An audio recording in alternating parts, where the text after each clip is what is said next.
One of the best batsman বলেন, opener বলেন, আমরা হিসাব করতাম তাহলে ডেফিনেটলি ওটার মধ্যে লিটন দাস ছিল। 2022 সাল বাদ দিলে 9 বছরের ক্যারিয়ারে লিটনের অভিধানে যেন ধারাবাহিকতা শব্দটি নেই। শান্ত, সবসময় প্রুভ করে আসছে যে আমাদের one of the best batsman. আন্তর্জাতিক টি-20তে এখনো নিজেকে প্রমাণ করতে না পারা এই ব্যাটার নাকি দেশ সেরা।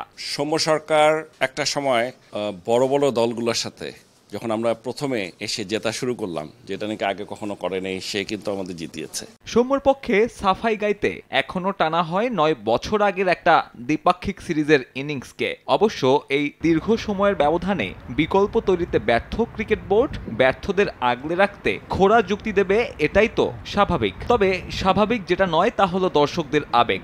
দীর্ঘ 2 যুগেও যে দলটার অর্জনের খাতা শূন্য, সে দলের সমর্থক গোষ্ঠী এখনো বিশ্বনন্দিত। অর্জনের খাতা শূন্য হলেও নিত্য নতুন অজুহাত দাঁড় করাতে বিসিবির জুড়ি নেই।